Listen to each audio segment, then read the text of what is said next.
the storm came without mercy. The town showed none either. A mother and her children were pushed into the wilderness, where death waited in the snow. But instead, they found a legend. A man feared, hunted, and forgotten. What followed wasn't just survival. It was a reckoning that would shake an entire town. Sometimes, justice is born from the most unlikely alliances.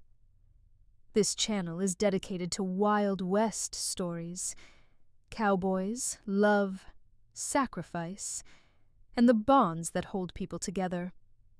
If you want more stories like this, like, comment, share, and subscribe. The wind howling through the jagged peaks of the Black Ridge Mountains did not sound like nature. It sounded like a dying animal. It carried a biting, malicious frost that snapped wagon axles and turned exposed skin a mottled, bruised black. But for 28-year-old Clara Vance, the cold radiating from the polished oak counter of the Black Ridge Mercantile was far deadlier than the gale outside.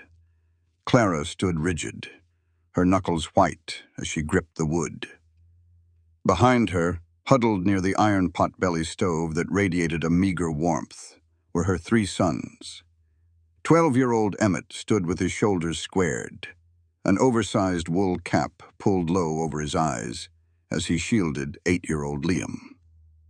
At Emmett's hip was little Benji, barely 4, whose chest rattled with a wet, deep cough that tore at Clara's heart with every sharp intake of breath. "Mr. Caldwell, please." Clara's voice was a fragile thing, but she kept her chin raised. "I'm only asking for a week's credit. Just until the pass clears and I can get the wagon to my cousin's farm in Cheyenne. I have my wedding ring." She uncurled her frozen fingers and let the thin, worn gold band drop onto the counter. It landed with a pathetic clink. Josiah Caldwell didn't even glance at it. The town's mayor and chief banker was a man of soft, powdered flesh and expensive worsted wool, a stark contrast to the soot-stained miners who built his wealth. He stood meticulously adjusting his silver-rimmed spectacles, his gaze fixed on the frosted window pane where the snow was rapidly piling into impassable drifts. "Mrs. Vance," Caldwell began, his voice dripping with an oily, practiced regret. "This isn't a matter of charity. You know very well the town council has made its decision." "Your council made a decision based on a lie," Clara shot back, the tremor leaving her voice, replaced by the hot spark of a cornered mother. "Arthur didn't steal that gold from the company vault, and you know it. He died in that mine collapse before he could even defend himself." The mercantile fell dead silent. A few patrons, men who had drank and worked alongside her husband, looked down at their boots in shame. None of them spoke. Caldwell owned the bank, the store, and the deeds to half the valley. To cross him was to invite ruin. Caldwell finally turned his pale eyes toward her, his lips thinning into a cruel line. "We do not harbor the families of thieves, Clara. It sets a dangerous precedent. The boarding house is closed to you. The livery is full. I suggest you take that wagon and head for the lower trail. If you push the horses, you might make the old mission station by midnight." "The lower trail?" Clara whispered, her blood running cold. "It's flooded under the ice. You're sending us out there to die on Christmas Eve." "I am merely upholding the law." Caldwell waved a dismissive, manicured hand. "You're wasting whatever daylight you have left. Good evening, Mrs. Vance." Clara stared at the man, the sheer, breathtaking cruelty of his posture etching itself into her memory. She snatched her wedding ring from the counter, the metal biting into her raw palm, and turned on her heel. "Emmett," she commanded, her voice steadying, "wrap your scarf around Benji's face. We're leaving."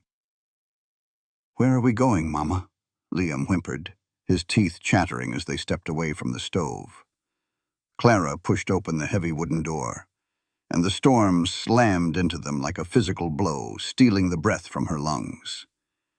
"Somewhere out of the devil's reach," she said. The world outside was a swirling void of white and bruised purple shadows. Their covered wagon, a rickety assembly of patched canvas and groaning wood, stood hitched to two rib-thin horses outside the store. Clara hoisted the boys into the back, wrapping them in the single moth-eaten buffalo robe they had left. She climbed onto the driver's bench, pulling Arthur's heavy, oversized wool coat tighter around her shivering frame. She didn't steer toward the lower trail. Caldwell knew it was a death trap, and so did she. Instead, she yanked the leather reins hard to the left, pointing the horses toward the steep, winding throat of the mountain. There was an abandoned logging camp somewhere near the timberline. It was a suicide run, climbing the treacherous switchbacks in a blizzard. But as Clara looked back at the warm, glowing windows of Black Ridge, a town that would let her children freeze to protect a corrupt man's pride, she felt nothing but icy resolve. "Yah!" she screamed over the howling wind, snapping the reins. 3 hours later, the town was a forgotten memory, swallowed by a white hell. The temperature had plummeted. Clara couldn't feel her hands or feet. She drove the horses purely by the raw, tearing ache in her shoulders. The lantern swinging from the wagon's side was a useless smudge of orange against the suffocating snow. "Mama," Emmett's muffled voice broke through the canvas behind her. "Benji's stopped shivering. He won't wake up." Pure primal terror spiked through Clara's exhaustion. Hypothermia. "Keep rubbing his chest, Emmett," she screamed, the wind tearing the words from her frozen lips. "Don't let him sleep. Talk to him." She urged the failing horses forward. They were navigating a narrow ridge, a sheer wall of granite on their left and a bottomless drop into the dark on their right. Suddenly, the lead horse spooked, rearing back as a shadow shifted in the tree line. The wagon lurched violently. The rear right wheel caught a patch of black ice, and a sickening crack echoed over the mountain. The wooden axle snapped, the wagon tilted aggressively, the rear end sliding dangerously close to the abyss. "Get out!" Clara shrieked, scrambling over the wooden bench into the back. "Emmett, grab Liam, jump into the snowbank, now!" Emmett didn't hesitate. He threw himself and his brother out of the back flap, tumbling into a deep drift. Clara lunged for Benji, scooping his limp, icy body into her arms. The wagon groaned, the terrified horses screaming as the weight dragged them backward. Clara threw herself toward the opening just as the wagon gave way. She hit the frozen ground hard, rolling, clutching her youngest son to her chest to absorb the impact. Behind her, the wagon and the horses disappeared over the edge with a terrible grinding crash that faded into the swallowing silence of the canyon. Clara lay in the snow, her breath knocked completely out of her. Her knees screamed in agony as she forced herself to crawl toward the huddled shapes of her older boys beneath a massive snow-laden spruce tree. They had nothing left. No shelter, no fire, no hope. Clara pulled her 3 sons into her lap, opening Arthur's heavy coat to press their freezing bodies against her own rapidly fading warmth. She rested her chin on Emmett's head, her tears freezing to her cheeks before they could even fall. She closed her eyes, preparing for the quiet, painless sleep of the cold. Crunch, crunch. The heavy, methodical sound of boots breaking through the snow crust forced Clara's eyes open. Through the swirling blizzard, a light appeared. It wasn't the frantic flicker of a lantern. It was steady. A shadow detached itself from the tree line. It was a man, impossibly large, wrapped in thick wolf furs that made him look like a beast born of the storm itself. He stopped 10 yards away, utterly unaffected by the gale. In his heavy, leather-gloved hands, he cradled a long-barreled Sharps rifle. Clara fumbled inside her boot with numb fingers, pulling out a small, pathetic skinning knife. She struggled to her knees, placing her body between the giant and her boys. She would not die cowed in the snow. "Stay back," she rasped, her voice a broken whisper. The giant stepped into a faint shaft of moonlight, lowering his hood. Clara's breath caught. His face was a brutal map of survival. Leather-tough skin, a thick, gray-streaked beard, and a jagged, terrifying scar that ran from his temple to his jaw. But it was his eyes that pinned her in place. They were pale, piercing, and completely devoid of warmth. He looked at the tiny knife in her trembling hand. He looked at the boys freezing in the snow. Finally, his gaze locked onto Clara's pale, desperate face. He slowly raised the barrel of the rifle, pointing it not at her but toward the dark trail leading higher up the mountain. "Put the knife away, little bird," the man's voice rumbled, deeper than the thunder, carrying a rough, gravelly weight. "This mountain doesn't harbor corpses. If you want your boys to see tomorrow, you pick them up and follow me." The trek up the jagged spine of the Black Ridge Mountains was a descent into a freezing hell. Clara Vance did not walk. She willed her frozen limbs forward through a haze of agonizing pain. Every step through the knee-deep snow required a monumental effort.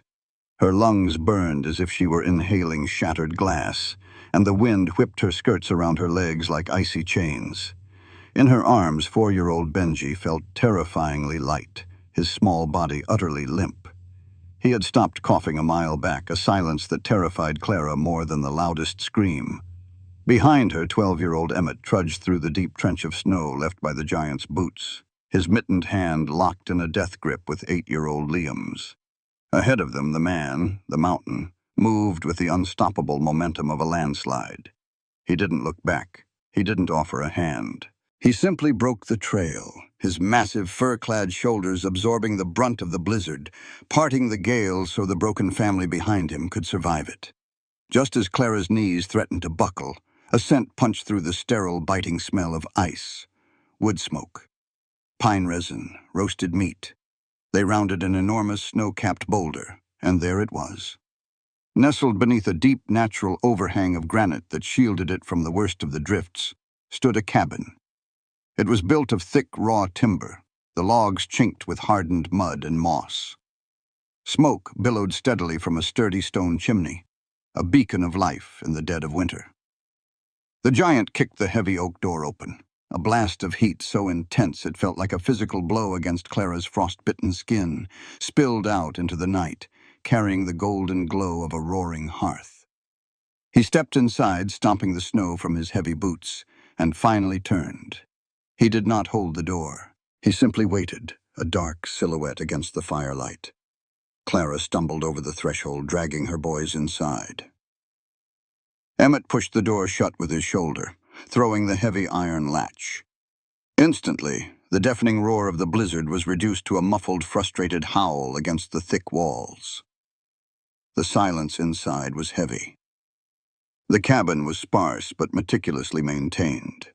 A massive stone fireplace dominated the far wall. Furs of wolf, bear, and elk covered the rough-hewn floorboards. A heavy wooden table, a single chair, and a bed frame strung with rope and piled high with thick wool blankets occupied the rest of the space. The air was thick with the smell of drying herbs, oiled leather, and the metallic tang of gun oil. Clara collapsed onto a thick bearskin rug directly in front of the hearth. The sudden heat stung her frozen skin, a violent, prickling agony that made Liam whimper. The man walked to the wall and hung his Sharps rifle on a pair of iron hooks. He shrugged off his massive wolf fur coat, revealing a torso as broad and solid as an anvil, wrapped in a faded, sweat-stained flannel shirt. Without the hood, the sheer brutality of his scars was fully exposed in the firelight. The jagged, puckered skin ran from his left temple down into the thick, graying stubble of his jaw, pulling his eye into a permanent, intimidating squint. He didn't speak. He walked to a cast-iron pot suspended over the fire, ladled out a wooden bowl of dark, steaming broth, and turned toward them. Clara instinctively tightened her arms around Benji. "Who are you?" she rasped, her throat raw. He stopped, his pale, piercing eyes locking onto hers. "Gideon," he grunted, the words scraping out of his chest like stones grinding together. "Gideon Thorne." Clara swallowed hard. The name meant nothing to her, but the sheer primal danger radiating from him did. He knelt beside her, his massive frame looming over her fragile one. He didn't hand her the bowl. Instead, he reached out with a hand the size of a dinner plate, his calloused fingers callously, yet expertly, tipping Benji's chin back. "He's freezing from the inside out," Gideon murmured. his voice dropping an octave, losing a fraction of its harshness. "If the little one stays quiet, he's dying." "I can't wake him," Clara choked out, the tears finally falling, leaving clean streaks through the soot and dirt on her cheeks. "Please." Gideon didn't offer empty comforts. He dipped 2 rough fingers into the steaming broth and rubbed the rich, oily liquid directly onto Benji's pale lips and gums. Then he brought the rim of the bowl to the boy's mouth, tipping it just enough to let a few drops slide down his throat. For a terrifying, endless second, nothing happened. Then Benji coughed. A weak, wet sound. He sputtered, his chest heaving, and swallowed. He let out a thin, reedy cry, tossing his head against Clara's chest. Gideon let out a slow breath, pulling the bowl back. "He'll live." He stood up, his towering height instantly restoring the tension in the room. He walked to a wooden chest, pulled out 3 heavy, scratchy wool blankets, and tossed them onto the floor beside Clara. "Strip their wet clothes off. Wrap them in those," Gideon ordered, not looking at her as he moved toward his workbench, picking up a skinning knife and a whetstone. "You'll sleep by the fire. I don't want you touching my bed. I don't want you touching my stores. The storm will break in 3 days. Once the pass is clear, you leave." Clara bristled, her maternal pride flaring despite her exhaustion. "We aren't beggars, Mr. Thorne. I didn't ask to be brought here." The steady shk of the whetstone against the steel blade stopped. Gideon slowly turned his head. His pale eyes swept over her shivering, ragged form, the defiant jut of her jaw, and the protective way she hovered over her sons. "You didn't have to ask, widow," he said softly, the word cutting deep. "The mountain doesn't care about your pride. It only cares if you're strong enough to breathe. Tonight you weren't. Drink the broth. Survive the night. We'll figure out the rest tomorrow." He turned back to his knife, dismissing her entirely. Clara swallowed her sharp retort. He was right. She peeled the freezing stiff clothes from her boys, wrapping them tightly in the dry wool. She fed them the venison broth, the hot liquid bringing a flush of color back to their pale cheeks. Within an hour, exhausted by terror and cold, all 3 boys were fast asleep on the bearskin rug, their breathing finally steady.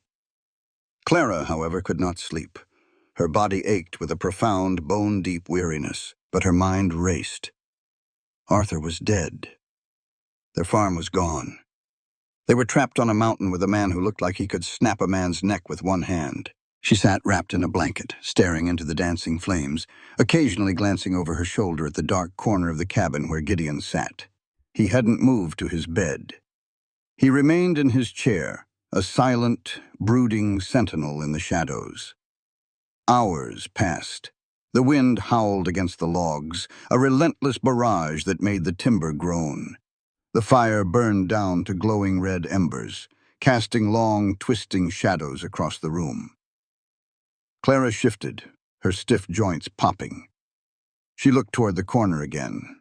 Gideon was still awake. But he wasn't sharpening his knife anymore. The giant was hunched forward, his elbows resting on his knees, his massive head bowed. In his huge, scarred hands, he held something incredibly small, illuminated by the dying light of the embers. Clara held her breath, straining her eyes. It was a ribbon, a length of faded pale pink silk, the kind used to tie back a little girl's hair. Its edges were frayed, and a dark, rusted stain marred the center of the fabric. Gideon Thorne, the terrifying beast of Blackridge, lifted the ribbon to his lips, his broad shoulders trembling with a silent, devastating tremor that seemed to tear at his very soul. Clara quickly looked away, staring hard at the floorboards, her heart pounding a frantic rhythm against her ribs. He wasn't a monster. He was a ghost, haunting his own life, anchored to the earth by a grief so profound it mirrored her own. And for the first time since Arthur died, as she lay down beside her sleeping sons, Clara felt entirely, unequivocally safe. The blizzard did not break the next morning. It raged with renewed, terrifying fury, burying the world in a blinding, chaotic white. The snow piled so high against the cabin's single window that the interior remained shrouded in a perpetual dusky twilight. Clara awoke to the rhythmic, heavy thud of an axe. She sat up, the wool blanket slipping from her shoulders. Her body protested with sharp aches, but the bone-chilling cold was gone. The fire in the hearth was roaring, newly stoked with thick logs of split pine. Gideon was not in the cabin. The sound of the axe came from the attached woodshed, muffled by the thick timber walls. Clara looked at her boys. Emmett was awake, sitting quietly near the fire, his knees pulled to his chest, watching the flames. Liam and Benji were still tangled together, sleeping soundly, their breathing even and clear. The fever had broken. Clara stood up, smoothing down her wrinkled, dirty skirts. She looked around the cabin in the daylight. Last night, she had only seen the warmth. Today, she saw the desolation. The cabin was utilitarian to the point of tragedy. There was not a single personal touch, no pictures, no curtains, no softness. But worse, it was layered with the neglected grime of a man who no longer cared about living, only existing. The cast-iron pans hanging by the hearth were coated in thick, rancid grease. The floorboards were littered with wood chips, dried mud, and tracked-in snow. The smell of stale tobacco and loneliness hung heavy in the air. "I don't want you touching my things," he had warned. Clara tied her tangled hair back with a scrap of cloth. She remembered the look of sheer disdain on Mayor Caldwell's face. She remembered the feeling of utter helplessness in the snow. She refused to be dead weight. If this scarred, terrifying man was going to harbor them, she would prove that she was worth the air she breathed. "Emmett?" she whispered softly. The boy looked up, his eyes old and wary. "Find a bucket. Go to the door and scoop in some clean snow. We need to melt it for water. We're going to clean." Emmett's eyes widened, darting toward the heavy door leading to the woodshed. "Mama, he said not to touch anything. He looks mean." "He saved our lives, Emmett," Clara replied, rolling up her sleeves, exposing her bruised and scraped forearms. "And a mean man doesn't keep his hearth burning for strangers. We work for our keep. Go." For the next 2 hours, while the rhythmic chopping echoed from the shed, Clara worked with a manic, desperate energy. She melted snow in the great iron kettle. She found a block of harsh lye soap and a coarse bristle brush in a wooden crate. She scrubbed the greasy iron pans until they gleamed black and pristine. She swept the floorboards, clearing away months of accumulated dirt. In a small root cellar beneath a trapdoor, she found a meager supply of withered potatoes, dried wild onions, and strips of hard, salted venison. Using the wild sage she found hanging from the rafters, she set a stew to boil over the fire. By the time the chopping outside finally stopped, the cabin no longer smelled of isolation. It smelled of pine, clean iron, and a rich, savory broth. The door to the woodshed opened. Gideon ducked his massive frame through the doorway, his arms loaded with an impossible amount of split cordwood. He was covered in a light dusting of sawdust, his breath pluming in the cold air. He stopped dead in his tracks. He looked at the swept floor. He looked at the clean pans hanging in perfect order. He looked at the bubbling pot over the fire. Finally, his pale, piercing eyes locked onto Clara, who stood near the table, her hands nervously wiping against a makeshift apron she had fashioned from a flour sack. The silence in the cabin stretched tight enough to snap. Gideon's jaw clenched, the scar on his cheek pulling taut. "I gave you one rule, widow," he said, his voice a low, dangerous rumble that made Emmett shrink back against the wall. Clara lifted her chin, refusing to break his gaze, even as her heart hammered in her throat. "And I have rules too, Mr. Thorne. I don't take charity. I don't eat another man's food while sitting idle. If we are taking up your space, we will earn it." Gideon stared at her. For a terrifying minute, Clara thought he might throw them out into the blizzard. The sheer size of him, the barely contained violence in his posture was overwhelming. But then the giant's shoulders dropped a fraction of an inch. He walked over to the wood box, dumping the logs with a deafening clatter. Without another word, he walked to the table, pulled out the single chair, and sat down.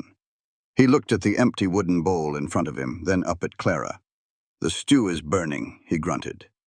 Clara let out a breath she didn't realize she was holding. Her hands shook slightly as she grabbed a rag, moved to the fire, and ladled a massive portion of the thick stew into his bowl. She set it before him. Gideon didn't wait for her. He picked up his wooden spoon and ate with the ravenous efficiency of a starved wolf. He finished 3 bowls before he finally pushed away from the table. He wiped his mouth with the back of his hand and looked toward the fireplace where Emmett was watching him with wide, awestruck eyes. "Boy," Gideon barked. Emmett flinched, standing up straight. "Yes, sir?" "You're 12, ain't you?" "Yes, sir." "Old enough to swing a maul. The wood box needs filling every 3 hours in this weather. You want to earn your keep, you make sure the fire doesn't die. There's a smaller axe in the shed. Don't cut off your foot."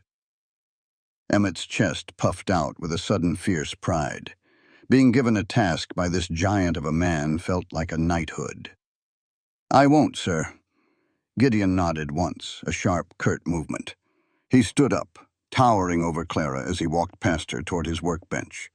As he passed, Clara caught the faint scent of him. Pine resin, cold air, and something uniquely, ruggedly male.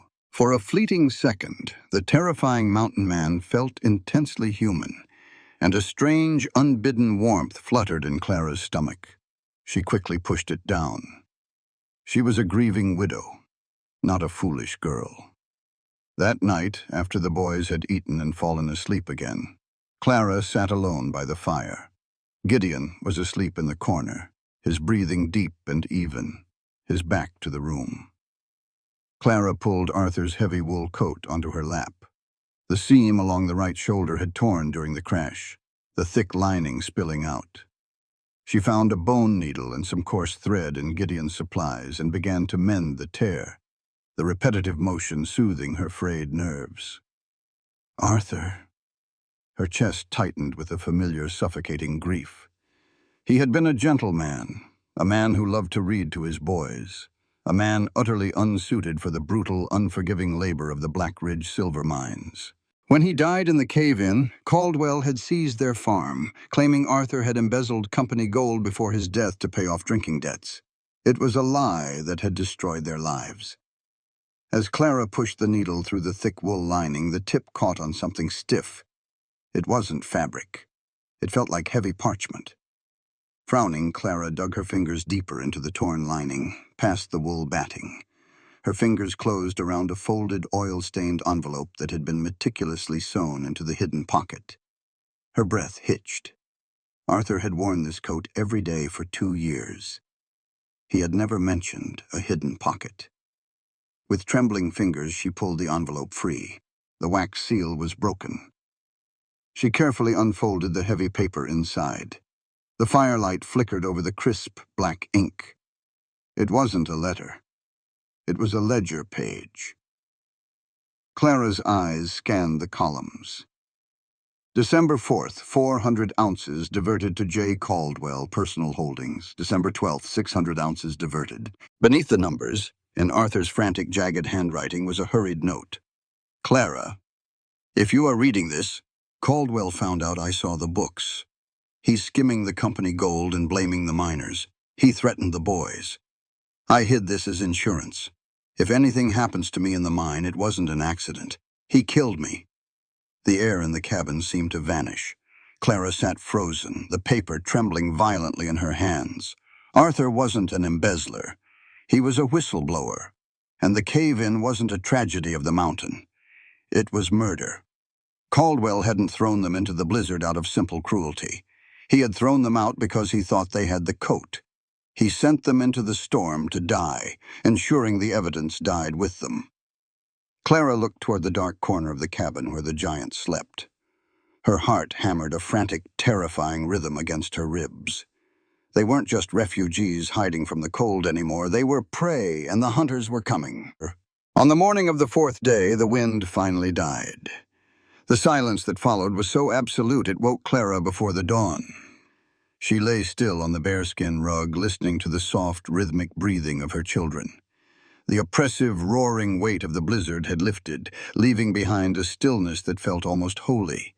When the sun finally crested the jagged peaks of the Black Ridge Range, it poured through the cabin's single window in a blinding shaft of pure, crystalline light.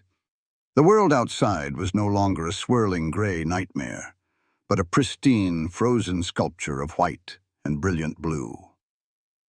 The snow had drifted halfway up the cabin door, locking them in a fortress of ice. Gideon was already awake. He stood by the hearth, his massive shoulders rolling under his flannel shirt as he methodically oiled the lever action of his Sharps rifle. "The storm broke," Clara said softly, pulling the wool blanket around her shoulders. Gideon didn't look up. "Aye, but the snow is 4 feet deep in the pass. You aren't going anywhere today." He snapped the rifle's action shut, a sharp metallic clack that made Emmett stir in his sleep. Gideon walked over to the boy and nudged his boot. "Boy, get up." Emmett scrambled to his feet, rubbing the sleep from his eyes, instantly alert. "Yes, sir?" "Larder is getting thin, and you four eat like starved wolves," Gideon grunted, tossing a pair of oversized, teardrop-shaped snowshoes made of ash wood and rawhide at the boy's feet. "Elk herd likely moved down to the lower basin to wait out the storm. We need meat. Learn to tie those on, or you'll be swimming in powder." Clara stood up quickly, a spike of maternal panic piercing her chest. "He's just a boy, Mr. Thorne. He doesn't know the mountain." Gideon finally turned his pale, piercing eyes toward her. "The mountain doesn't care how old he is, widow. It only cares if he's useful. If I break an ankle out there, who feeds you? Who protects you? He learns today." It was a brutal, unforgiving logic, but Clara knew he was right. She looked at Emmett. Her son was looking back at her, his jaw set with a determination that belonged to a much older man. He gave her a small nod. "Do everything exactly as Mr. Thorne says," Clara instructed, her voice trembling only slightly. "Everything." For the next 5 hours, the cabin was agonizingly quiet.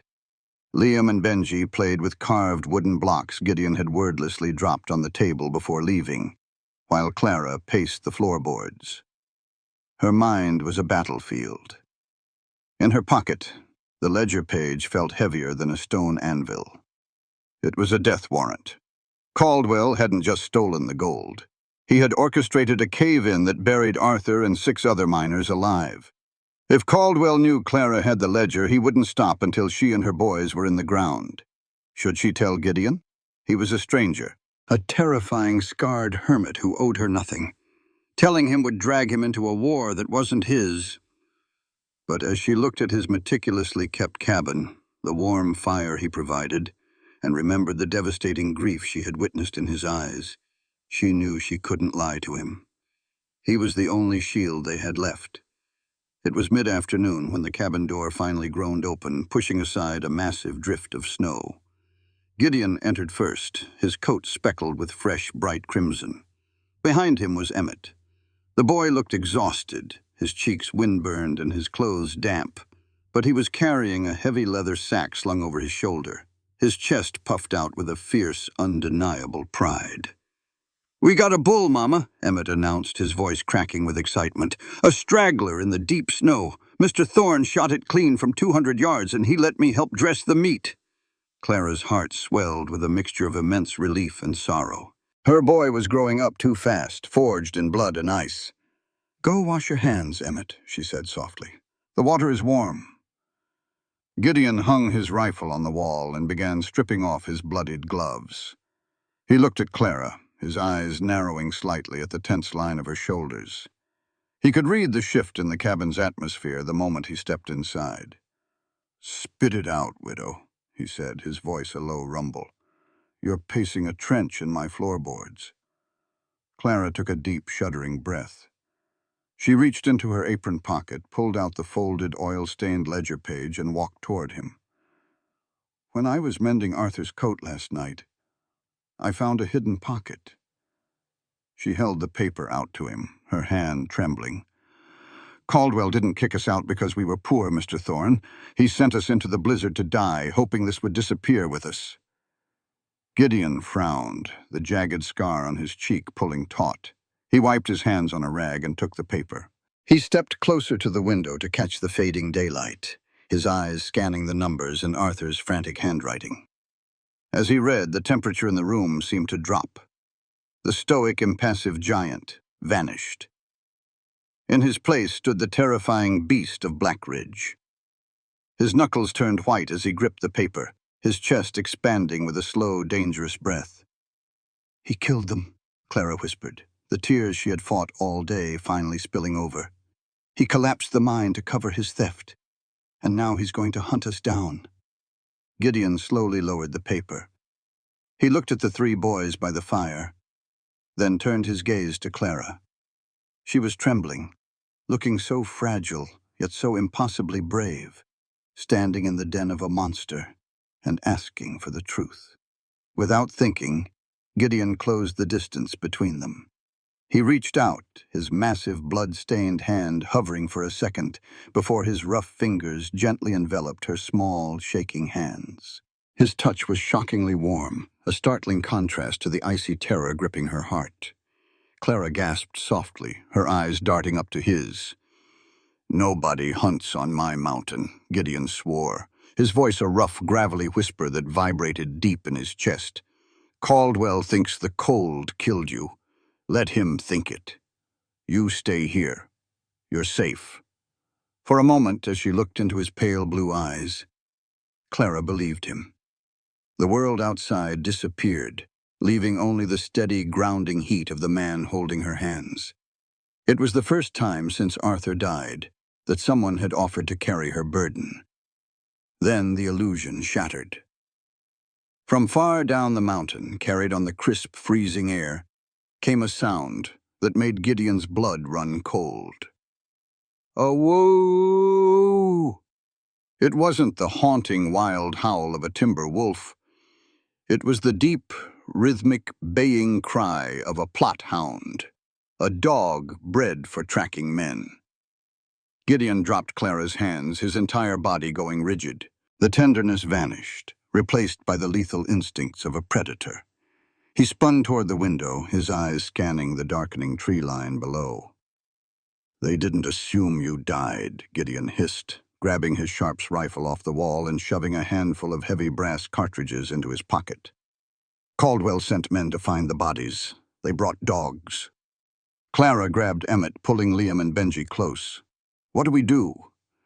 Gideon turned back to her, his face a mask of cold fury. "We run." Panic, sharp and metallic, tasted like copper in Clara's mouth. "Pack everything," Gideon barked, his voice leaving no room for argument. "Blankets, the meat we just brought in, the medicine. We have 10 minutes before those hounds find the trail where the wagon went over." "Where are we going?" Clara asked, frantically rolling the heavy wool blankets while Emmett stuffed the dried venison into a burlap sack. "The pass is blocked." "Up," Gideon replied, stamping his feet into his heavy boots and tossing Clara Arthur's wool coat. "To a place dogs won't follow. Move." They burst out of the cabin just as the sun dipped behind the western peaks, plunging the mountain into a bruised, freezing twilight. The wind had picked up again, biting at their exposed skin. The climb was infinitely worse than the night they arrived. They were moving off the main trail, ascending a sheer, rocky incline toward the highest, most unforgiving peaks of the Sawtooth Ridge. The snow here was deeper, hiding treacherous crevices and jagged rocks. Gideon led the way, carrying little Benji strapped to his chest in a leather sling, breaking the heavy drifts with his massive thighs. Clara followed in his trench, dragging Liam by the hand while Emmett brought up the rear. Every time Clara stumbled, her skirts heavy with frozen ice, Gideon was there. He would reach back, his large hand gripping her elbow or her waist, hauling her upright with effortless strength. Each touch sent a jolt of heat through her freezing body. Despite the terror of the hounds baying in the distance, Clara was hyper-aware of him. The solid wall of his chest when she bumped into him, the rough rasp of his breathing, the protective way he positioned his body between her and the open drop of the cliff. "Almost there," he rumbled, his hand lingering on the small of her back as he pushed her up over a slick shelf of granite. "Don't look down."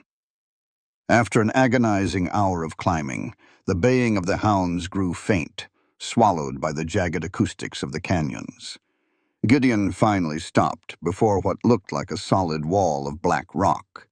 He reached out, grabbed a massive snow-covered pine bough, and hauled it aside. Behind it lay the rotting, timber-framed entrance of an abandoned silver mine. A rusted sign hung crookedly from a post, "Devil's Vein. Keep out." "Inside," Gideon ordered. They stepped out of the howling wind and into the pitch-black maw of the earth. The air here was strangely warm, smelling of sulfur, damp earth, and ancient dust. "Stay close to the wall," Gideon warned, striking a sulfur match against the rock. The small flame illuminated a narrow, descending tunnel. "There are tripwires. You don't want to step on them." "Tripwires?" Clara echoed, her heart hammering. "My brother likes his privacy," Gideon muttered. They walked deeper into the mountain, the tunnel winding downward until the freezing cold of the outside world was entirely gone. They emerged into a massive, cavernous chamber. To Clara's shock, it was brightly lit by several kerosene lanterns. Heat radiated from a series of copper pipes rigged to a natural geothermal vent deep in the rock. It was a chaotic workshop. Crates of blasting powder, coils of fuses, and workbenches littered with tools filled the space. "I heard the dogs, Gideon," a voice echoed from the shadows. "I told you that straying into town would bring trouble. But I see you brought the trouble to me instead." A man stepped into the light of the lanterns. He was leaner than Gideon, but shared the same broad shoulders and dark hair. He walked with a heavy limp, leaning heavily on a wooden crutch, his left leg ending in a carved wooden peg just below the knee. His face was sharp, cynical, and untouched by scars, though his eyes held the weary, thousand-yard stare of a man who had seen too much death. "Thaddeus," Gideon said, unstrapping Benji and setting the sleeping boy on a pile of empty burlap sacks. "This is Clara Vance, and her boys." Thaddeus raised an eyebrow, his gaze sweeping over Clara's ragged, exhausted form, then lingering on the protective stance his giant of a brother had taken beside her. A knowing, slightly amused smirk touched his lips. "A woman," Thaddeus mused, hobbling forward. "It's been 10 years since you let a woman within a mile of you, brother. She must be special." Gideon's jaw tightened. "She's a widow. Caldwell sent her out to freeze. His men are tracking her." At the mention of Caldwell's name, the amusement vanished from Thaddeus's face, replaced by a cold, deadly stillness. He looked at Clara with new eyes. "Josiah Caldwell? Why would a rich, fat banker send dogs after a dirt-poor widow?" "Because of this," Clara said, stepping forward and pulling the ledger page from her pocket. She handed it to Thaddeus. "My husband found out Caldwell was embezzling from the mining consortium. Caldwell killed him and tried to kill us to get this paper back." Thaddeus read the paper, his knuckles turned white. He looked up at Gideon, the unspoken communication between the two brothers sparking like static electricity in the cavern air. "I need to check the perimeter," Gideon said abruptly, his voice rough. "Make sure the hounds didn't find the switchback. Keep them warm, Thad." Without another word, Gideon grabbed his rifle and disappeared back up the dark tunnel. Clara watched him go, a profound sense of confusion washing over her. "Why did he look so angry?" she asked softly. "Is he mad that I brought this trouble to his door?" Thaddeus sighed, limping over to a cast-iron stove and tossing a piece of coal inside. He grabbed a tin pot and began boiling water. "He's not angry at you, Mrs. Vance," Thaddeus said quietly, his back to her. "He's angry at the ghost that just walked into the room." Clara frowned, pulling Liam close to her side. "What ghost?" Thaddeus turned around, his eyes heavy with a shared, unspoken sorrow. He gestured to his own face, then pointed to where Gideon had stood. "You think a grizzly bear gave my brother those scars?" Thaddeus asked bitterly. "You think he lives on top of a freezing rock because he likes the view?" Clara shook her head, remembering the faded pink ribbon Gideon had wept over in the dark. 10 years ago, Thaddeus began, his voice dropping to a harsh whisper.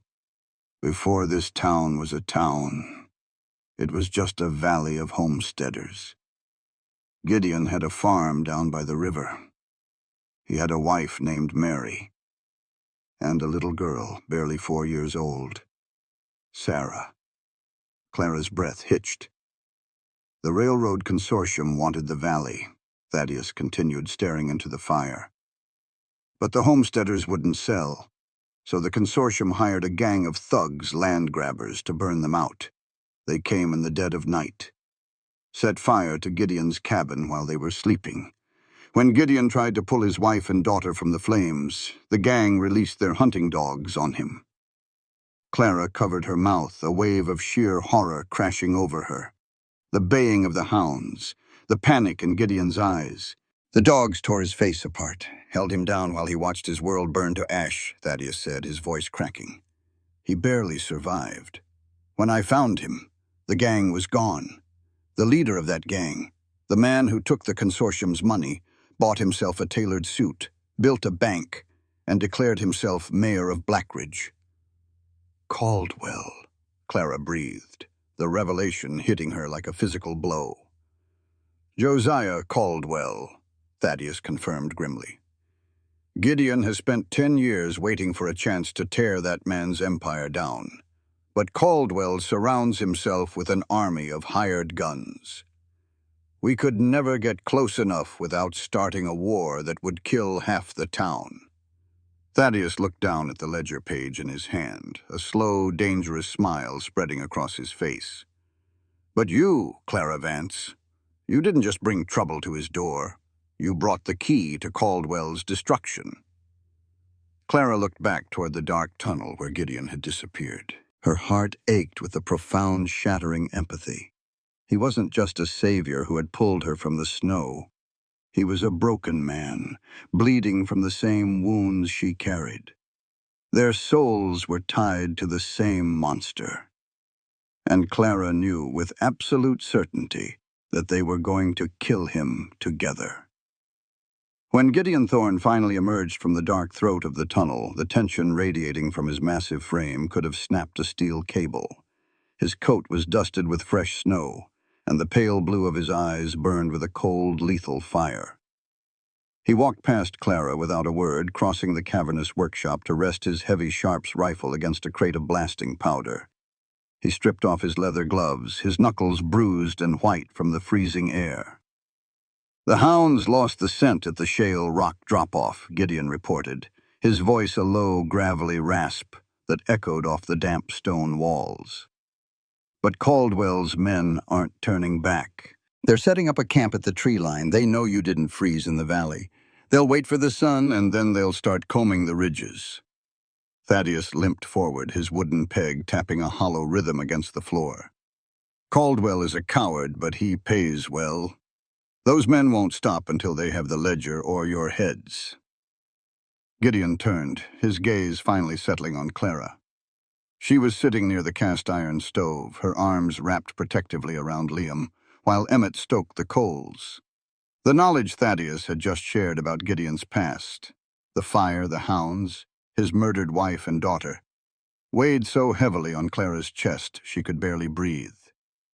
She looked at the jagged scar tearing across his cheek, and for the first time she didn't see a beast.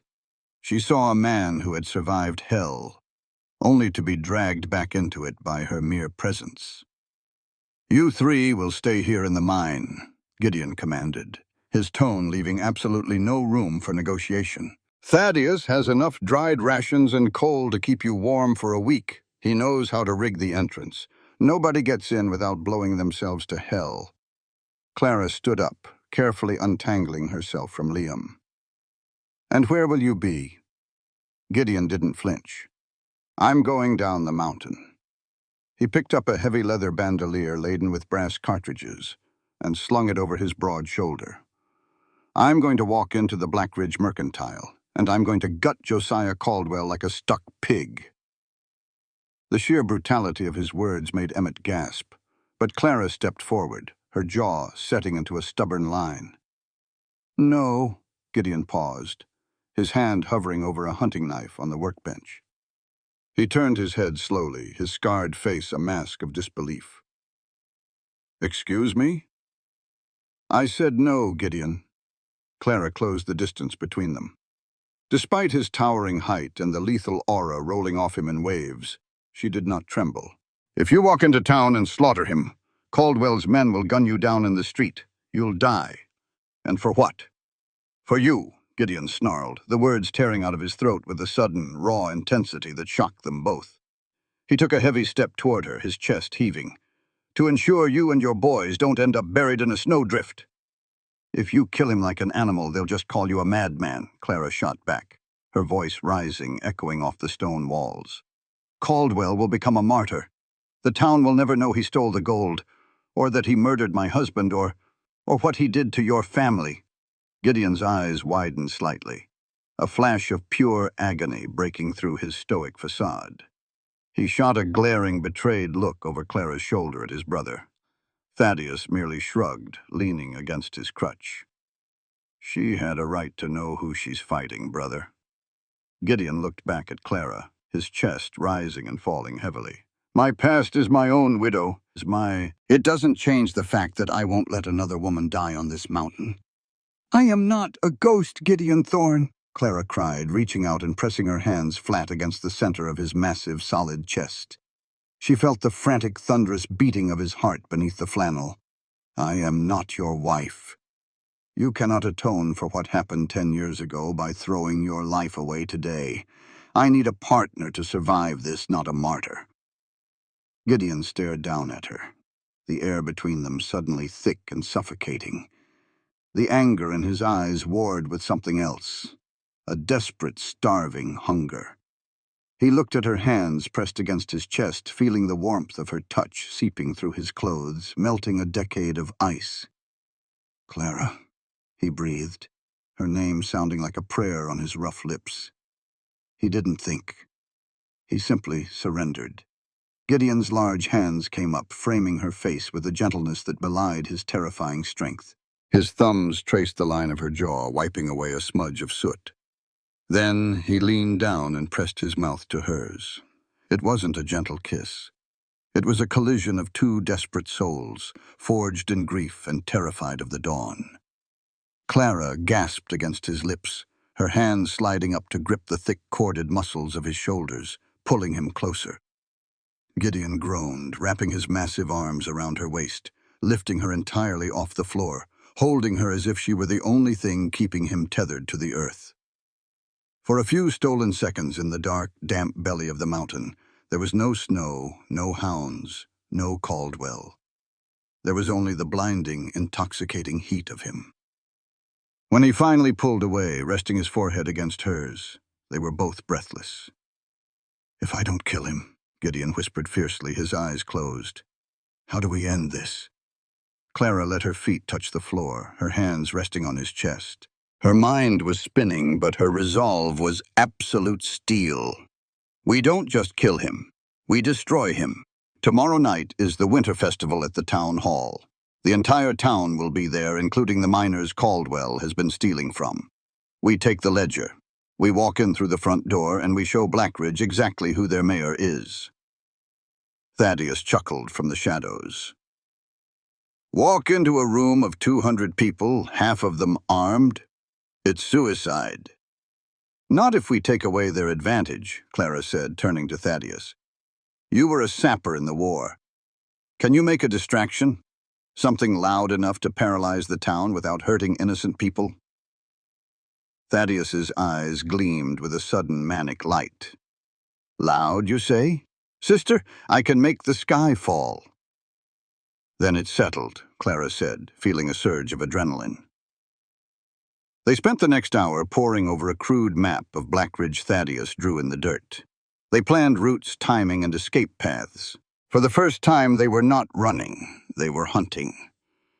"I need to prepare," Clara said, stepping away from the map.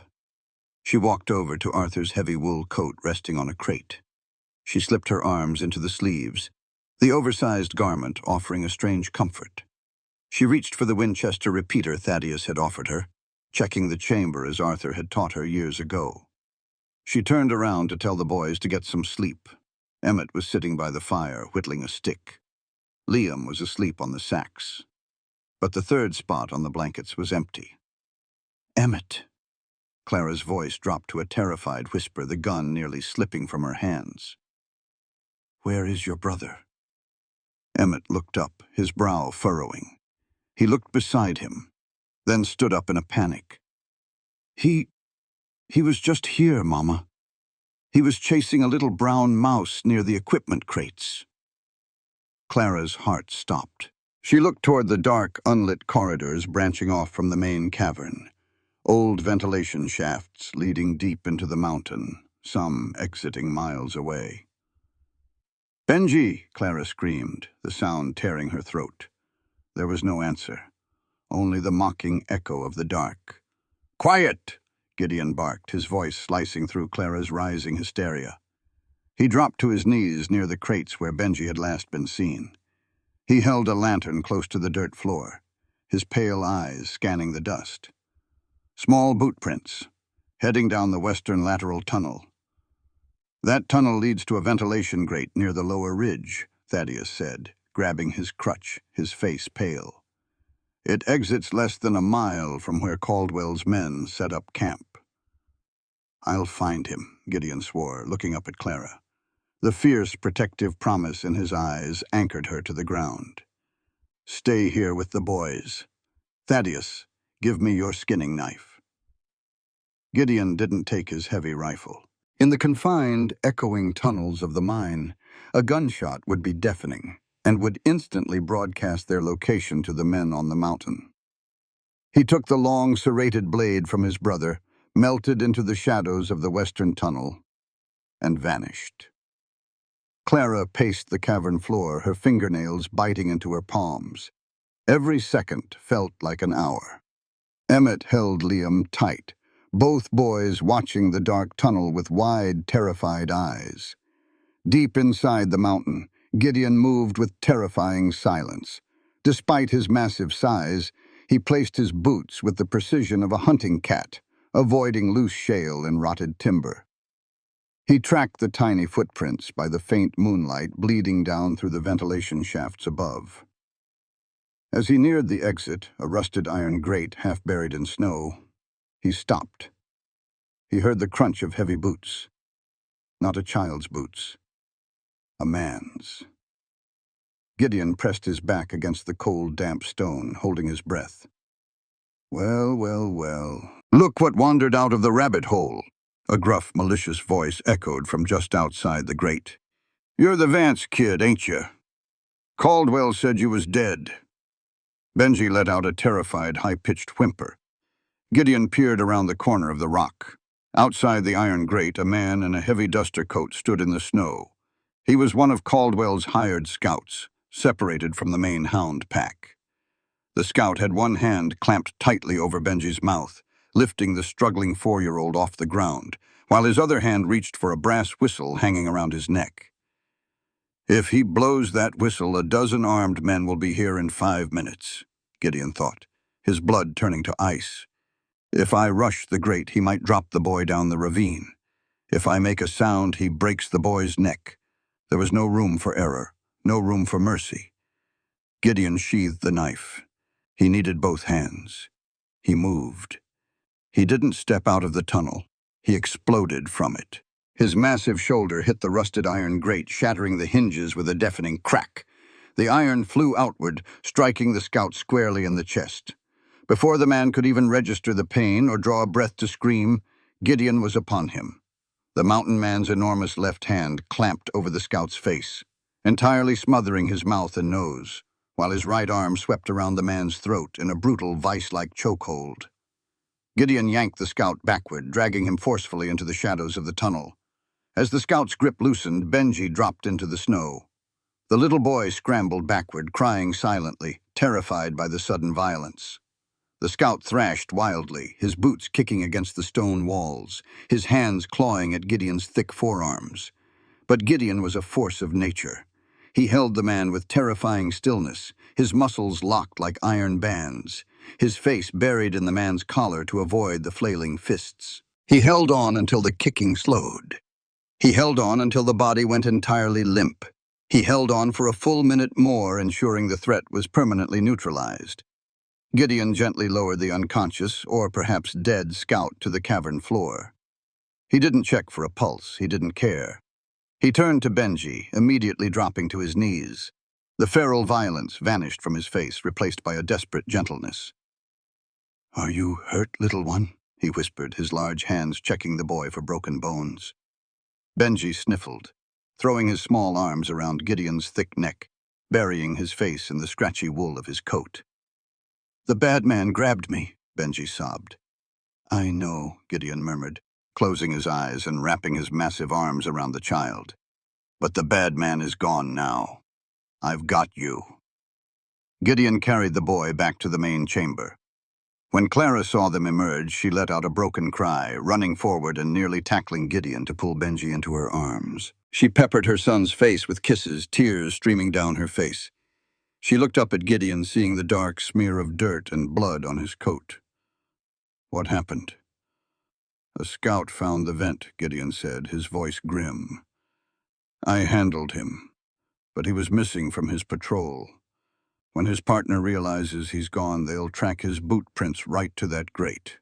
We don't have until tomorrow night, Clara. The element of surprise is gone." Thaddeus swore, tossing a sack of coal aside. "If we stay here, they'll surround the mountain and starve us out, or drop dynamite down the shafts." Clara stood up, holding Benji tight against her hip. The fear that had paralyzed her minutes ago had burned away, leaving only a cold, focused fury. "Then we don't wait," Clara said, her eyes meeting Gideon's. "We hit them tonight, right now." Gideon nodded slowly, a dark, terrifying smile touching the corners of his scarred mouth. He picked up his Sharps rifle and racked a cartridge into the chamber. "Thaddeus, pack your toys. We're going to town." The descent from the mountain was a grueling, treacherous march through the dark. Thaddeus, despite his wooden leg, moved with the driven, manic energy of a soldier returning to war, carrying a heavy canvas rucksack clinking with glass jars and waxed fuses. Gideon led the way, carving a path through the snow, constantly checking their flanks. By the time they reached the tree line overlooking the valley, the sky was beginning to bruise with the first dark indigo hues of early dawn. But below them, the town of Blackridge was ablaze with light. It was the morning of the winter festival. Lanterns hung from every porch and storefront. Even from a distance, the sounds of a fiddle and a raucous crowd drifted up the mountain on the freezing air. "They're starting early," Thaddeus muttered, lowering a brass spyglass. "Half the town is gathered in the square in front of the mercantile. Looks like Caldwell is giving a speech."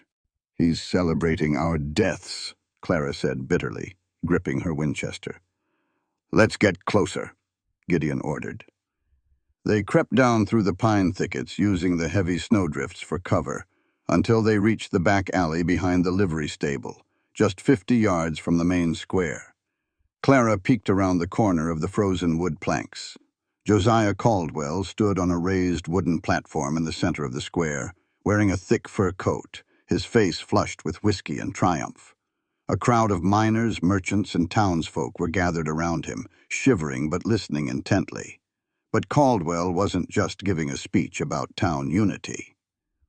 "My friends," Caldwell boomed, his voice echoing off the storefronts, "it is a tragedy that the Vance family chose the coward's way out, fleeing into the storm rather than facing justice for Arthur's thievery." A murmur rippled through the crowd. "But the town of Blackridge must move forward," Caldwell continued, holding up a sheaf of legal documents. "The bank has officially foreclosed on the Vance property.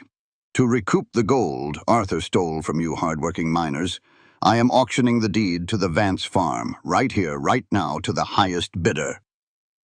Clara's breath caught in her throat. The sheer, audacious evil of the man was staggering. He wasn't just trying to kill her. He was publicly erasing her family's entire existence, selling their blood and sweat to line his own pockets, and framing it as an act of charity. She felt a massive hand settle gently on her shoulder. She looked up at Gideon. His pale eyes were fixed on Caldwell, burning with a 10-year-old hatred that was about to be unleashed. "He's standing on a wooden stage," Thaddeus whispered from behind them, holding up a thick stick of dynamite wrapped in a bundle of raw fuse. "I can drop the floor out from under him in 3 minutes." Clara looked at the ledger page in her hand, then at the arrogant man on the stage. "No," Clara said, her voice dropping to a deadly calm. She cocked the lever of her Winchester. "I want to look him in the eye when I take it all away." The winter sun cast long, brittle shadows across the Black Ridge town square. The air was so cold it hurt to draw a breath, but the crowd gathered before the Mercantile was thoroughly captivated by the booming voice of Josiah Caldwell. He stood on the raised wooden loading dock, wrapped in beaver fur, holding the forged deed to the Vance farm aloft like a trophy. In the freezing alleyway, 50 yards away, Clara Vance pulled Arthur's heavy wool coat tighter around her trembling frame. She looked at Gideon, whose massive hand rested lightly on the grip of his hunting knife, and then at Thaddeus, who was already hoisting his canvas rucksack over his shoulder. "Get to the roof of the livery," Clara whispered to Thaddeus, her voice steady despite the frantic beating of her heart. "Keep the boys out of sight. Do not fire unless they draw on me." Thaddeus gave a grim, respectful nod. He vanished into the shadows, his wooden peg wrapped in rags to muffle the sound of his climb. Gideon stepped closer to Clara, his towering frame blocking the biting wind. He reached out, his rough, scarred fingers brushing a stray lock of hair beneath her hood. His pale eyes were dark with a fierce, protective storm. "I will be right behind you, Clara. If Caldwell's men twitch, I will drop them." "I know," Clara breathed, leaning into his touch for a fleeting, desperate second. She drew strength from the solid, unyielding heat of him. "Let's finish this." Clara stepped out of the alleyway and walked into the blinding white light of the square. She did not rush. She walked with the slow, deliberate grace of a revenant, her boots crunching softly against the packed snow. She wore the oversized coat of her dead husband, the hood pulled low, casting her face in deep shadow. Caldwell was mid-sentence. "And so, to honor the debts left behind by Arthur Vance's unfortunate and cowardly theft, we open the bidding at Arthur Vance owed you nothing, Josiah." Clara's voice was not a shout, but it cut through the crisp morning air like the crack of a whip. The crowd fell dead silent. 100 heads turned.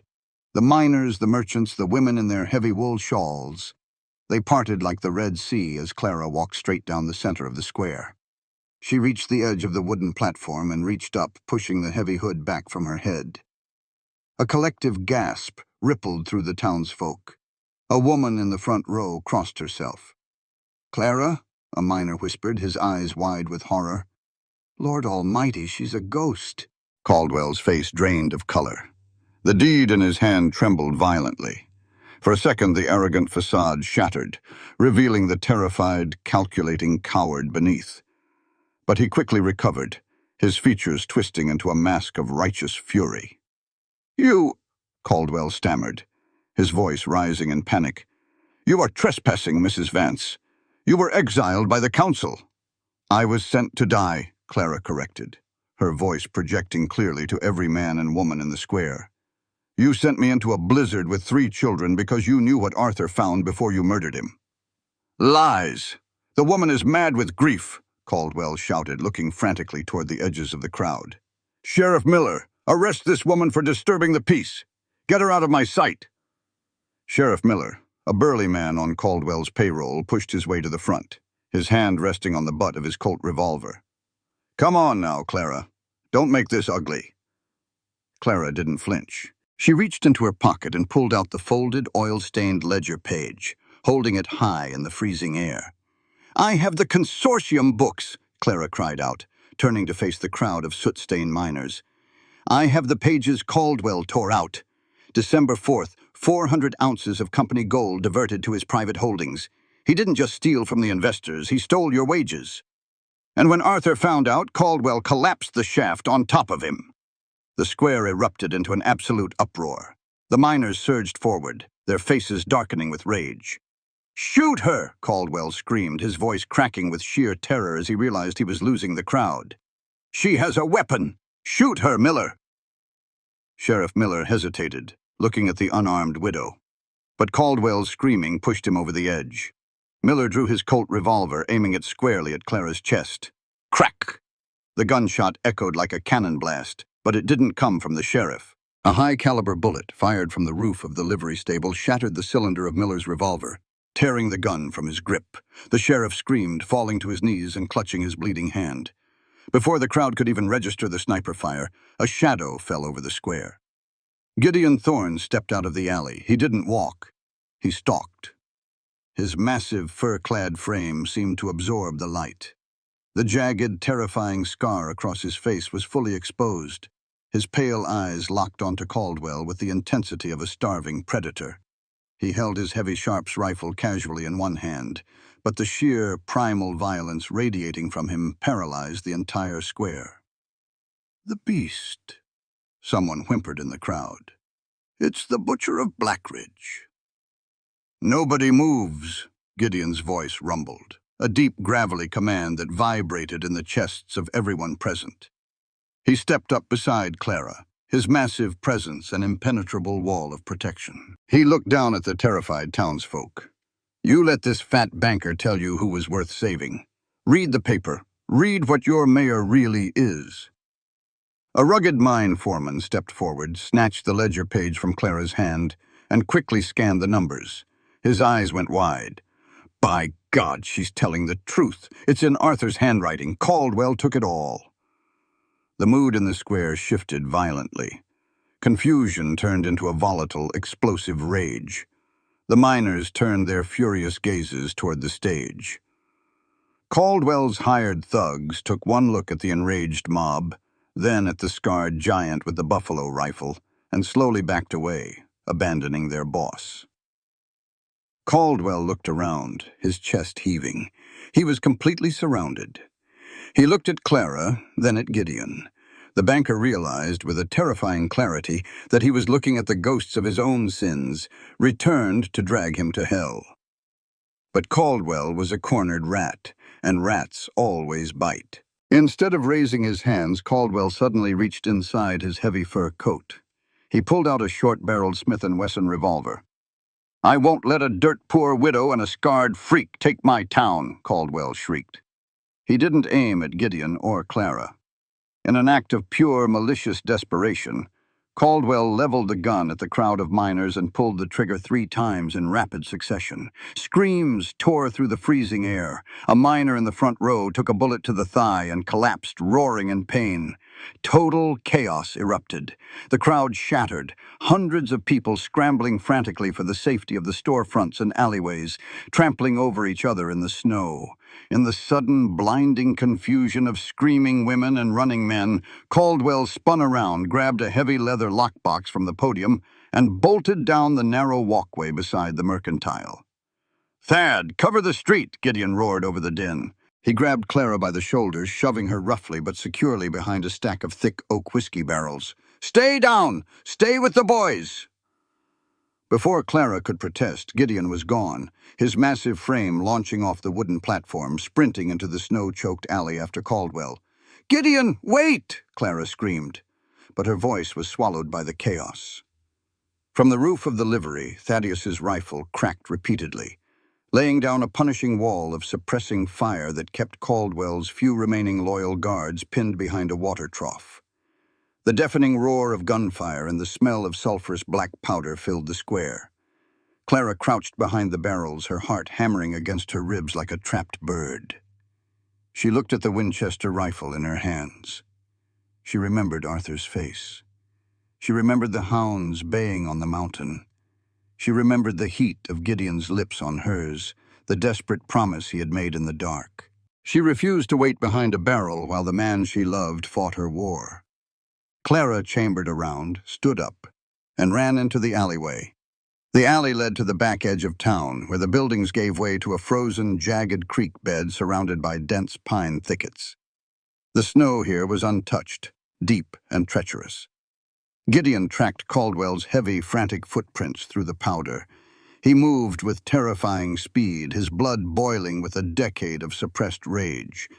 He could see Caldwell up ahead, struggling through a deep drift near the edge of the frozen creek, the heavy lockbox slowing him down.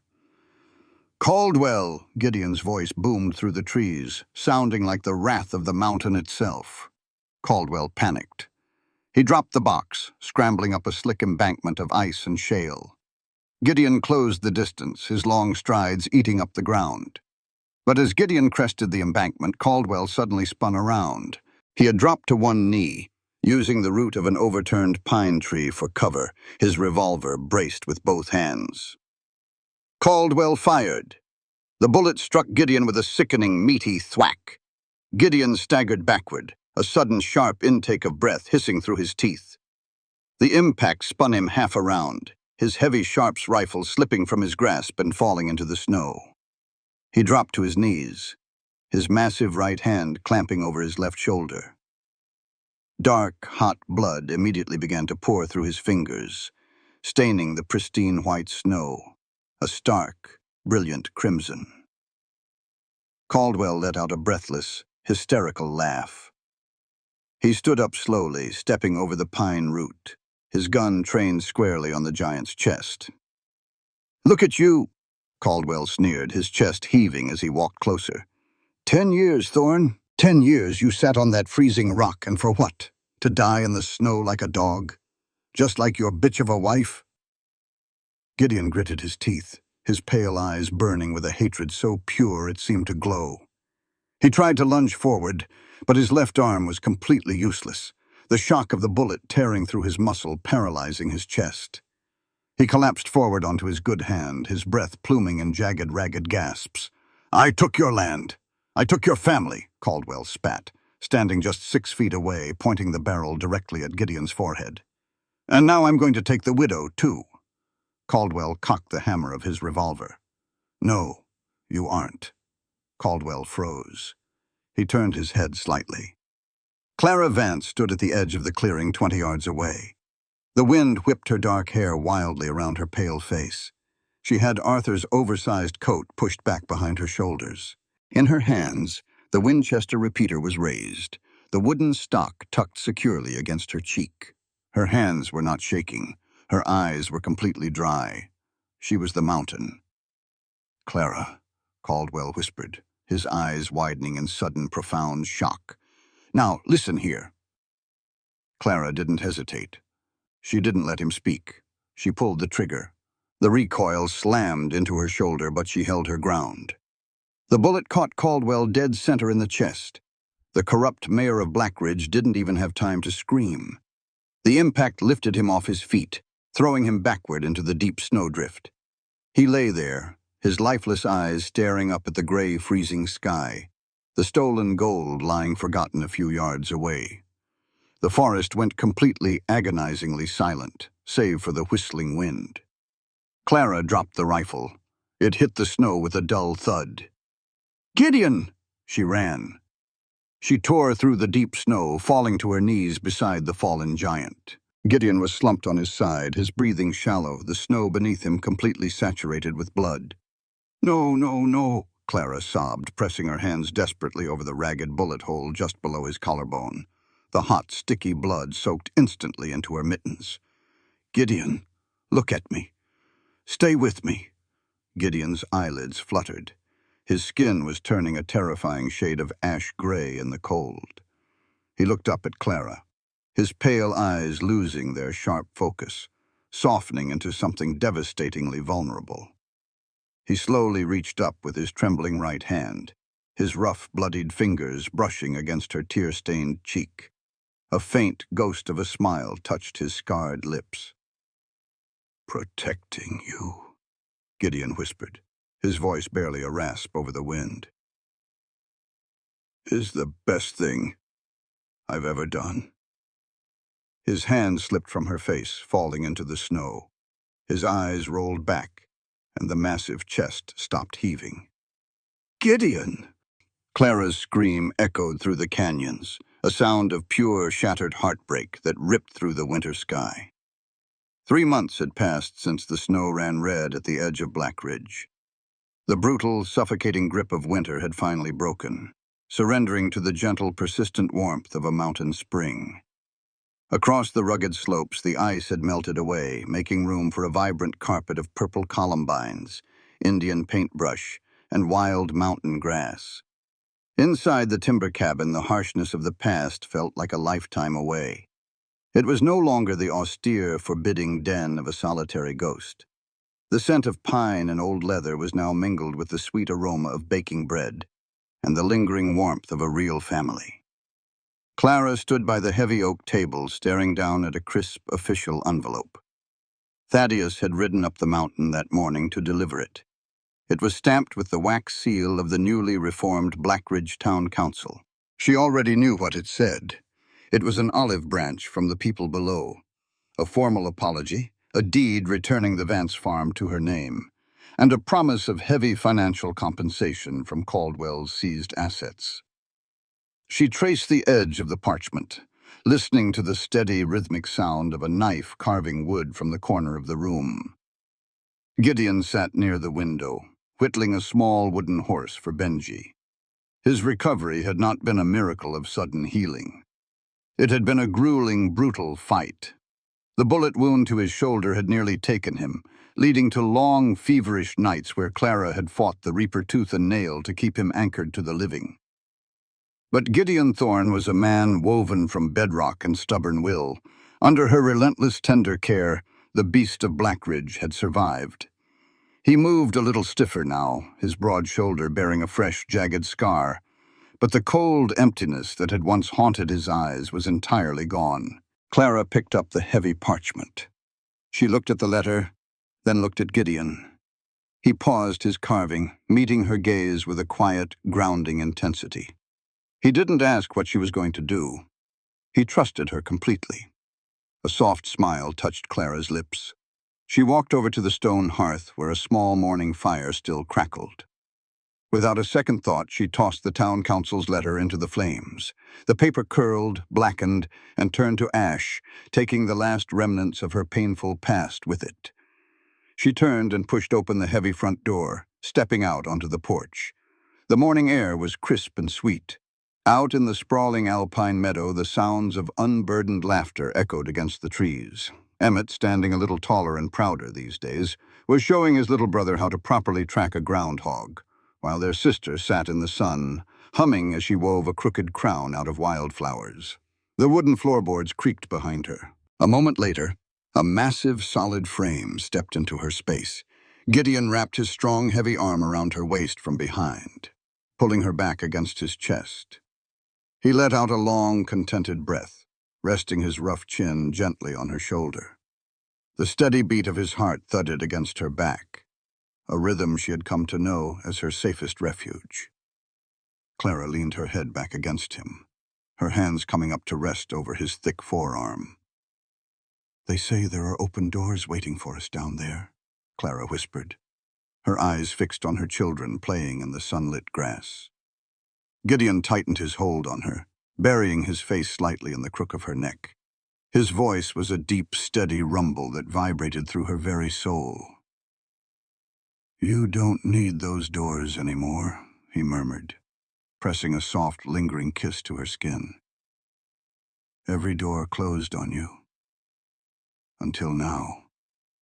You're home now." Clara closed her eyes, letting the mountain breeze wash over her. There were no more secrets hidden in the shadows, no more enemies waiting in the dark. Out of the bitter ice and shed blood, they had forged something unbreakable. Up here, touching the sky, they had finally found their forever. This content was carefully researched, developed, and manually edited by our team to deliver meaningful stories with valuable life lessons. Every narrative is crafted to entertain, inspire, and empower our audience. We believe that great stories can change lives, and we are committed to bringing you content that matters. Thank you for being part of our community.